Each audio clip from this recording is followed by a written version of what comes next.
In a situation you knew you couldn't win on your own? I remember I had just gotten my first car. It must have been about a year, maybe, within a year or so. And my friend, who was kind of a nutball, I guess you could say, is the only adequate way to put it, was really into four-wheeling, and he was the guy that taught me that there was mud pits on this road at this place, and there's mud pits on this road. And so we'd just go take this 4Runner, absolutely drench it with mud. Come home, you roll up, they'd be like, what happened to your car? It's a new color. And so one night he gets this brilliant idea. He says, hey, we should go out to the creek. I'm like, ooh, what's the creek? I've never heard of the creek before. Yeah, let's go. Let's go check it out. He's like, okay, we got to go down this road, and then we got to kind of trespass and to get down there. It's like, okay, so we get to town and pick up his buddy, and we get in the car. First of all, we have to crawl over these rocks. Okay, never crawl. My 4Runner stock, it's stick shift, it's 4-wheel drive, but it's not like big tires lifted 12 inches and. It's not made for this. So I'm crawling over these rocks to get down in this creek, and we get down, and it's all gravel. I don't know if you've ever driven in gravel, but gravel, you have to have 4-wheel drive on when you're driving in gravel. You just can't, if you have a 2-wheel drive and you slow down, you're done. So we get, maybe 3/4 of a mile down this creek, and my buddy goes, hey, can I drive? I said, sure. Hesitantly, obviously. Younger than me. So he gets in the car and he's all excited, and of course he doesn't really know how to drive a stick shift. So when he starts it, he's grinding the gears, and I'm like, oh no, this is bad. This is not going to be good. And he gets in the gravel, and finally we get to the point where it's like it's starting to narrow down just a little bit.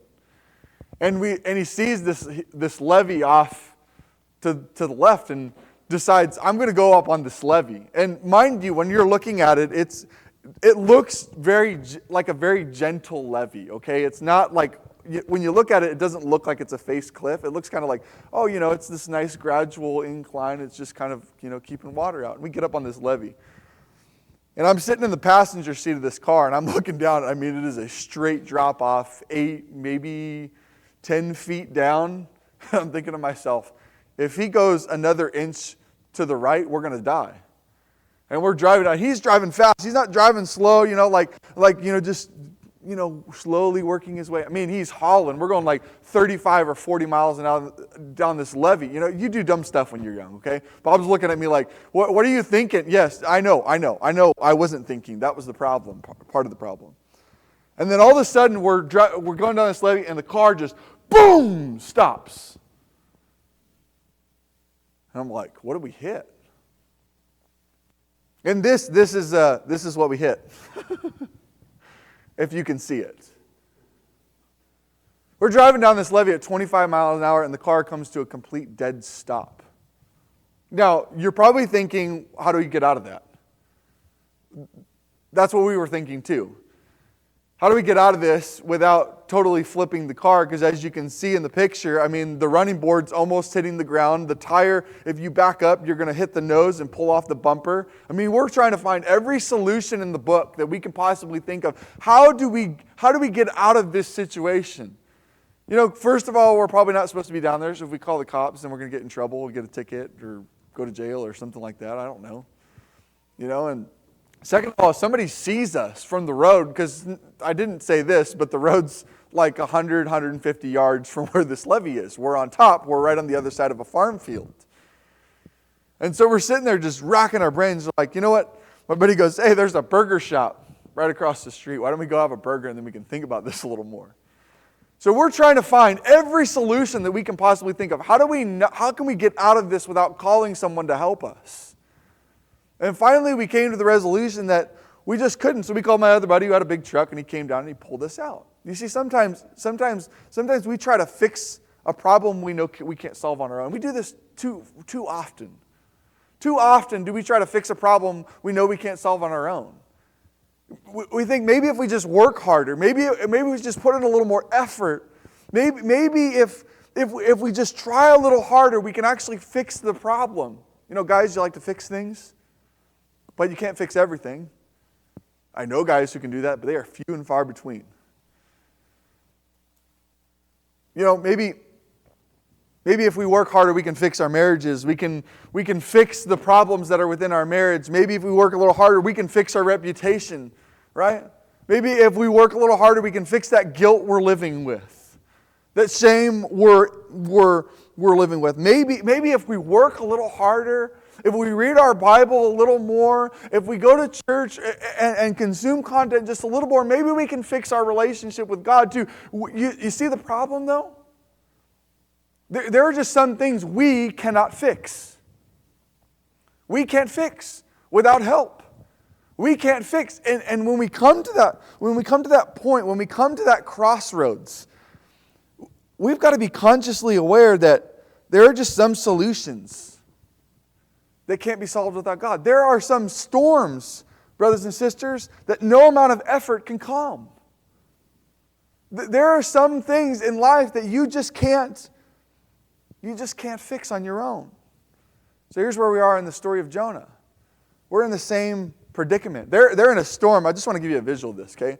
Because when I think about a storm, I obviously have an image, but I'm thinking like, this is wild. This is crazy. There's big waves. There's wind blowing. It's probably dark. You can't see. Maybe a lantern hanging, that's constantly getting washed out, that they're trying to relight, all while simultaneously putting themselves, trying to figure out which God do we call on to get this issue solved? Which God do we reach out to? Which God do we cry to? And then, of course, Jonah gets involved in the story, and this is all Jonah's fault. This is a result of Jonah's disobedience. Yeah, the sailors are just finding out. And they ask him the question, how could you do this? How could you disobey? I mean, you got to know better, right? You got to know better than to disobey a God that controls the winds and the sea.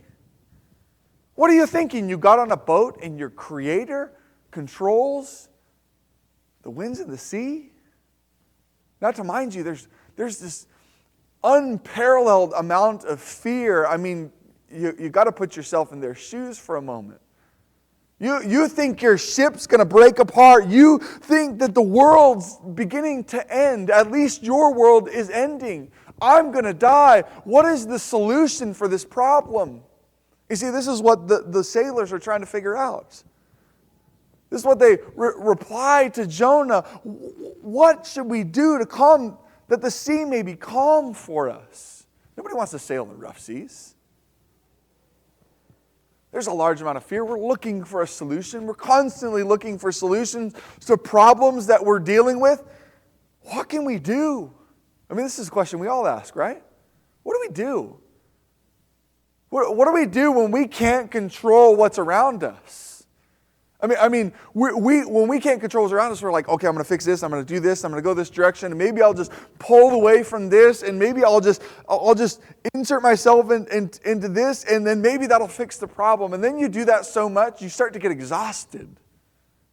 You start to get like this heart-wrenching feeling. It's like, I can't solve it, but I'm going to keep trying. I can't solve it, but I'm going to keep trying. I can't solve it, but I'm going to keep trying.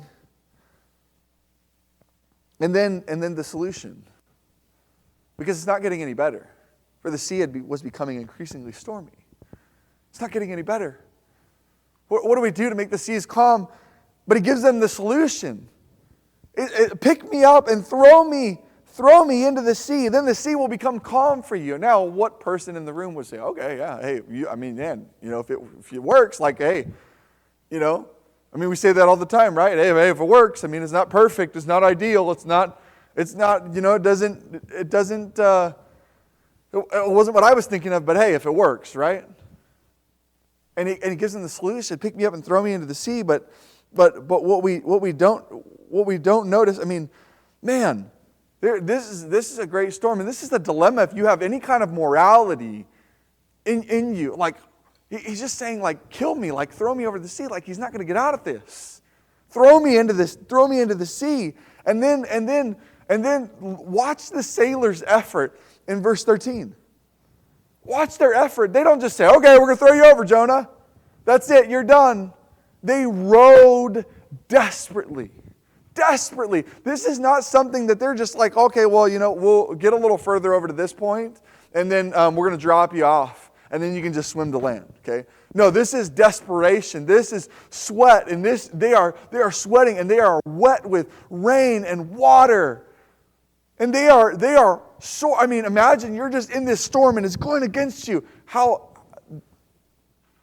tired your arms would be.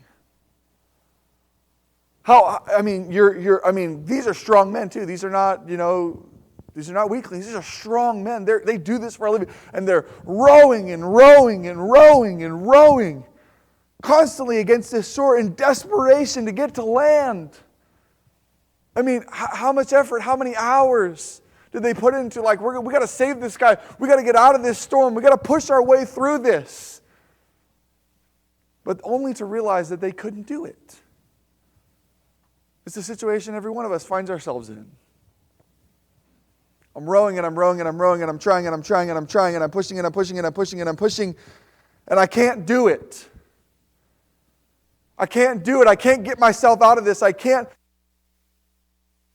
Third time he says, and it was becoming even stormier. Rain and wind and waves and blowing and the effort.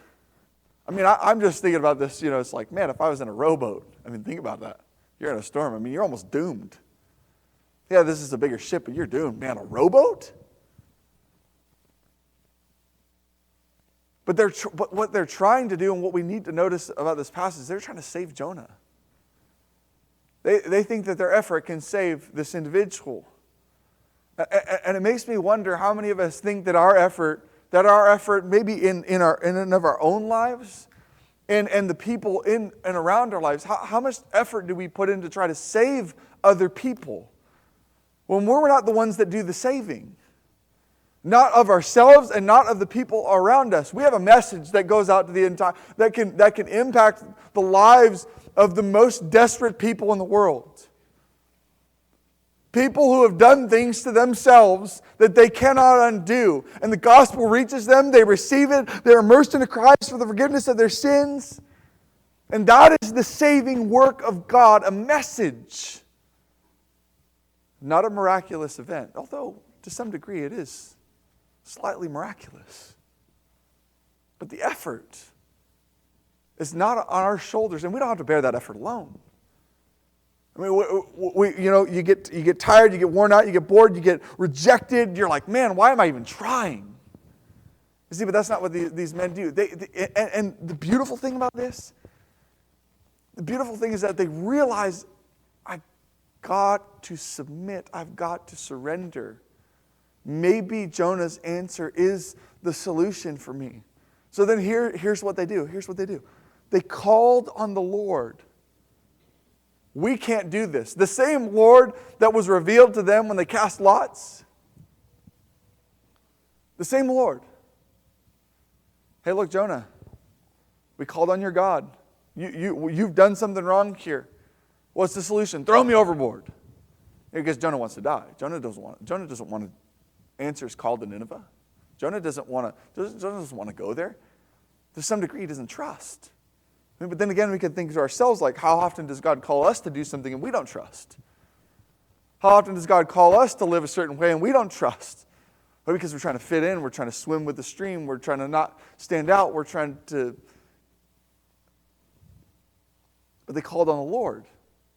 You see, their great fear of the storm ultimately leads to their great fear of the Lord. And they believe that in that moment, that the solution that Jonah provides, this is the answer. And they pray to the God of heaven. O Lord, do not let us perish on the count of this man's life. Do not put innocent blood on us, for you, O Lord, have done as you have pleased. You see, they acknowledge God's power. They acknowledge God's control. And they acknowledge that they need to surrender, that their effort isn't going to do the trick. Their effort isn't going to do the saving. That it is actually in this moment that God begins. There's this beautiful pattern that you see when you look throughout Scripture. The repeated pattern of mercy. Look, one of these days, when you go home today, read the book of Genesis and follow the pattern of God's mercy. Where people deserve to die, God provides a way. Where people deserve to die, God provides a way. And this is another example of God providing mercy for the sailors. He's going to provide mercy for Jonah in just a moment. But He's providing mercy and grace. And He's showing us, look, even though we deserve death, God still finds a way to give life. So they picked up Jonah and threw him into the sea. And the sea stopped raging. The moment of surrender. The moment of submission. It's also the moment of calmness. Clarity.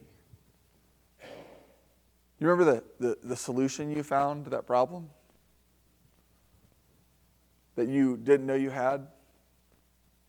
I had to call my buddy to pull me out. The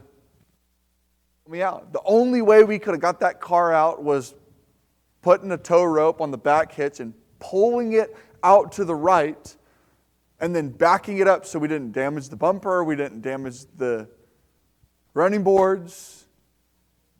That was the only solution. We didn't have any other solution. We knew what the problem was, and we knew there was no way to get out of it, and we knew we needed to call someone for help. And this is what the sailors do. We know we need to call someone for help. We know what that help requires. Throwing Jonah into the sea, this man's going to die. His life is over. Then the men, look at this. Then the men feared the Lord greatly. Did you notice the pattern though? Fear of the storm, fear of death, that ultimately leads to fear of the Lord. God saved them, even though they were pagans and Gentiles. In the moment of the calamity, we see conversions. We see shift of loyalty. We know that this God controlled. And look what they do. They feared the Lord greatly, and they offered a sacrifice to the Lord and made vows. You know, we read in the book of Romans that Gentiles knew of the Creator of the world. And some of them even knew instinctively within themselves, hey, you know, there's a Creator and we live by the morality of the Creator. And they became, you know, Romans says they became a law to themselves because they didn't have the law. I mean, this is the example that we're looking to find that connection. Where these men are acknowledging the Creator of the universe, moving their loyalties from the pagan worlds, from the culture around them, to the monotheistic God of Jonah, where, you know, they weren't allowed to go. At least according to the Jews. Some people in this world believe that Jesus isn't God, but I don't know how you can read the story of Jonah and the story of Jesus and think that Jesus was just a mere man. Because while Jonah runs away from the storm, Jesus runs into it. While Jonah is disobedient, Jesus is obedient. You see, there's an element to Jesus that we don't understand until we are standing side by side with human nature. Jonah's story, I see a bitter, stubborn man running from what God has called him to do. And that's the story of humanity. Running from what God has called you to do. Running from what God has called you to become. Running from what God has called you to be. All the time, constantly. Because you're divided in yourself to some degree. But yet, in the story of Jesus, He does the opposite. In the shadow of the cross, He didn't yield to His humanity, but He trusted His Father. He trusted God completely and utterly. See, we read the story of Jonah, and yes, it's like looking in a mirror of our own humanity, but it's also brings up this great contrast that points us to Christ, that shows us God's grace and God's mercy to humanity. That while we're not perfect and we don't make all the right choices and we don't do all the right things and we run from God and we don't want to do what He tells us to do because sometimes it's hard and it's challenging, But let me go lay it deeper here. Because while we think sometimes, you get out of the storm, you start, get out of the storm, stop rowing, and start surrendering. Okay, that's good. Yeah, that's good. But there's a layer here that we need to realize. And I think if you get this one idea, you get this one point, you get the whole thing. If you can grasp this, seeing this in the story of Jonah, I think that will give you something to think about, at least for the week. That God's mercy meets us at the end of our self-reliance. Now, let me tell you this: mercy isn't earned. Okay, you can't earn mercy. It's just given by a gracious, kind, and loving God who loves humanity.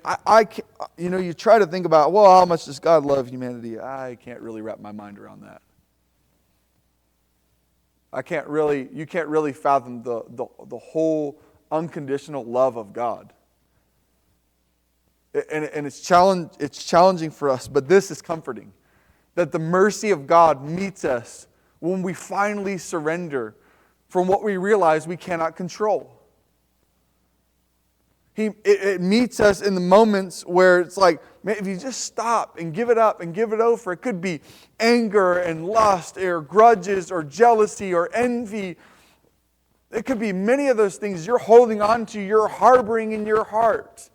Because you just can't understand why they would do something like that to you. Or why they could think that thing, or why they could say that, or why they could believe it, and you're harboring it in your heart. But then consider the question that God asked Jonah at the end of this book in chapter 4.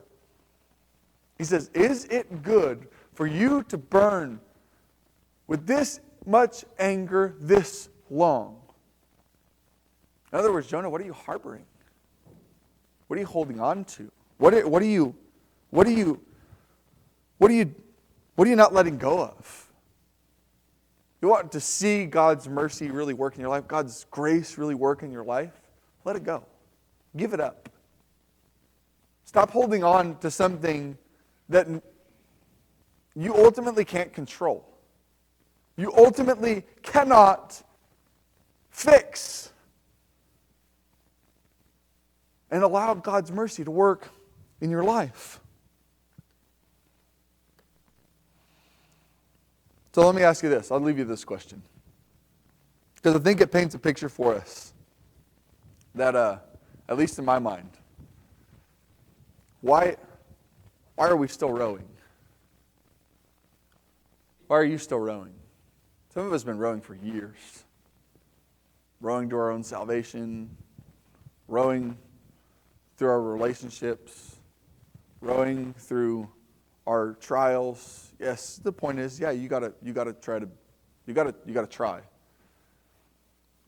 But maybe the things you dealt with for so long weren't a result of your lack of trying, but a result of your subtle disobedience to God.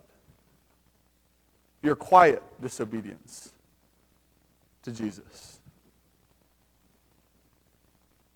I was in a valley for 5 years, and I didn't know it. Trying everything, reading script. Look, you can't understand. To some degree, you can because I'm human, but to another degree, it's like, man, I'm reading scripture all the time. How could you be in a valley? How could you? You pray to God all the time. How could you? It's there. Things happen. Life can be tough, and you can sit there and like, I'm going to get myself out this. Until you realize you can't. That's why this story is so powerful. So, here's your challenge.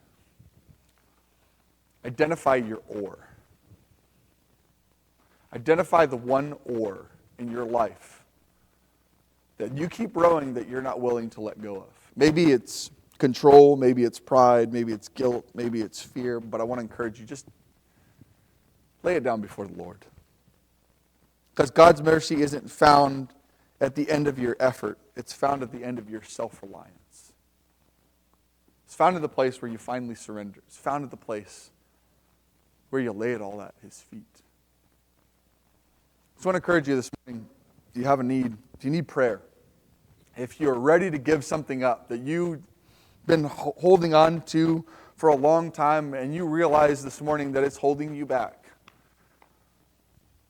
would you not let that sit too long? Would you confess it to somebody? Would you find somebody you can just say, hey, look, this is what I'm dealing with. This is what I'm struggling with. This is what I'm challenged with. Would you lay it at the Lord's feet? Would you just give it up? And realize that God is the one. God is the one that can give you mercy in the midst of your storm. If you have a need this morning, please come as we stand and sing.